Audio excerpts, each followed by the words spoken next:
Hi friends, welcome back to ఉస్తా kitchen. ఈరోజు వీడియోలో అందరికీ నచ్చే విధంగా క్యారెట్ ఫ్రై చేసుకుందాము.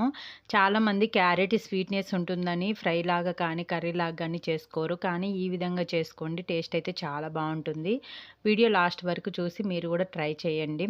ఇంతవరకు ఈ వీడియోని లైక్ చేయకపోతే లైక్ చేసి మన ఉస్తా కిచెన్ ఛానల్ని ఫస్ట్ టైం చూస్తున్న వాళ్ళైతే సబ్స్క్రైబ్ చేసుకోండి. సో ఫస్ట్ క్యారెట్ని పీల్ తీసేసి చిన్న పీసెస్లా కట్ చేసుకొని పక్కన పెట్టేసుకుందాము. మసాలా కోసము 1 టేబుల్ స్పూన్ పల్లీలను వేసుకొని 2 సెకండ్స్ ఫ్రై అయిన తర్వాత దీంట్లోకి 1 టేబుల్ స్పూన్ ధనియాలు, 1/2 టేబుల్ స్పూను జీలకర్ర వేసుకొని లో ఫ్లేమ్లో ఫ్రై చేసుకోవాలి. ఒక 2 సెకండ్స్ ఫ్రై అయిన తర్వాత 2 టేబుల్ స్పూన్లు నువ్వులు వేసుకొని చిటపటలాడేంత వరకు ఫ్రై చేసుకోవాలి. ఇలా చిటపటలాడేంత వరకు ఫ్రై చేసుకున్న తర్వాత ఒక ప్లేట్లోకి తీసుకొని పక్కన పెట్టేసుకుందాము. తాలింపు కోసము ఒక 3 టేబుల్ స్పూన్ల ఆయిల్ వేసుకొని 1 స్పూన్ శనగపప్పు, 1 స్పూన్ మినపప్పు వేసుకొని దోరగా వేగిన తర్వాత కరివేపాకు, ఎండుమిర్చి వేసుకొని తాలింపు వేయించుకోవాలి. ఇలా వేగిన తాలింపులో మనం ఆల్రెడీ కట్ చేసుకొని పెట్టుకున్న క్యారెట్ ముక్కలను వేసేసుకొని ఒక చిటికెడు సాల్ట్ అండ్ 1/2 టేబుల్ స్పూన్ పసుపు వేస్తున్నాను. మనం సాల్ట్ వేయడం వల్ల క్యారెట్ అనేది చాలా త్వరగా మగ్గుతాయి అన్నమాట. ఈవెన్ క్యారెటే కాదు, ఆలు కానీ క్యారెట్ బీట్రూట్ ఫ్రై కానీ ఒక చిటికెడు సాల్ట్ ముందు వేసామంటే త్వరగా మగ్గిపోతాయి. సో ఇవి లో ఫ్లేమ్లో మగ్గించుకుందాము. ఇవి మగ్గేలోపు మసాలా ప్రిపేర్ చేసుకుందాము. వేయించుకున్న పల్లీలు, నువ్వులు మిక్సీ జార్లో వేసుకొని 1 టేబుల్ స్పూను కోకోనట్ పౌడర్ వేసుకోవాలి. 1/2 table spoon salt, 1.5 table spoon కారం వేసుకొని కోర్స్గా గ్రైండ్ చేసుకోవాలి. ఇలా గ్రైండ్ చేసుకున్న తర్వాత దీంట్లోకి ఒక 5-6 వెల్లుల్లి పొట్టు తీయకుండా వేసుకోవాలి.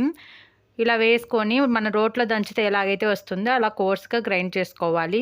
ఇలా గ్రైండ్ చేసుకున్న తర్వాత మనం మగ్గించుకుంటున్నాం కదా క్యారెట్ అనేది, ఒకసారి కలుపుకుంటూ మగ్గించుకుందాము. క్యారెట్ అనేది మనం ఈ మసాలా వేసేసరికి 70% ఉడకాలండి. ఒకసారి నోట్లో పెట్టుకొని చూసామంటే మనకు అర్థం అవుతుంది. ఒక 70% ఉడికిన తర్వాత మనం చేసి పెట్టుకున్న మసాలా అనేది 2 టేబుల్ స్పూన్లు వేస్తున్నాను. రిమైనింగ్ మసాలా మనము ఇలానే క్యారెట్ ఫ్రై కానీ క్యారెట్ బీట్రూట్ ఫ్రై కానీ ఆలు ఫ్రై అలా చేసుకున్నప్పుడు యూజ్ చేసుకోవచ్చు, చాలా బాగుంటుంది. అంతేకాకుండా మనం దీంట్లో యూజ్ చేసిన మసాలా కూడా పల్లీలు, నువ్వులు, కొబ్బరి అన్నీ హెల్త్కి మంచిదే కాబట్టి సో ప్రాబ్లం లేదు. మీ దగ్గర కోకోనట్ పౌడర్ లేకపోతే ఎండు కొబ్బరిని చిన్న చిన్న ముక్కల్లాగా కట్ చేసుకొని అయినా వేసుకోవచ్చు. సో మిక్సీ జార్లో వేసుకునేటప్పుడు వేసుకోవాలి. అంతేకాకుండా వెల్లుల్లి కూడా లాస్ట్లో వేసుకోవాలండి. మిక్సీ పట్టుకునేటప్పుడు ముందు వేసామంటే ముద్ద కట్టేస్తుంది మసాలా. సో ఒక 100% మగ్గిన తర్వాత దీంట్లోకి చిన్నగా కట్ చేసుకున్న కొత్తిమీర కూడా వేసుకొని ఒకసారి మిక్స్ చేసుకోవాలి. ఇవి మగ్గినాయా లేవా అనేది మనం నోట్లో పెట్టుకొని చూస్తే అర్థమైపోతుంది. ఇలా మొత్తం ఫ్రై చేసేసుకొని మనం సర్వ్ చేసేసుకోవడమే. ఈ ఫ్రై అనేది వేడివేడి అన్నంలో కానీ చపాతీలు అండ్ పప్పన్నంలోకి సైడ్ డిష్లా కూడా చాలా బాగుంటుంది.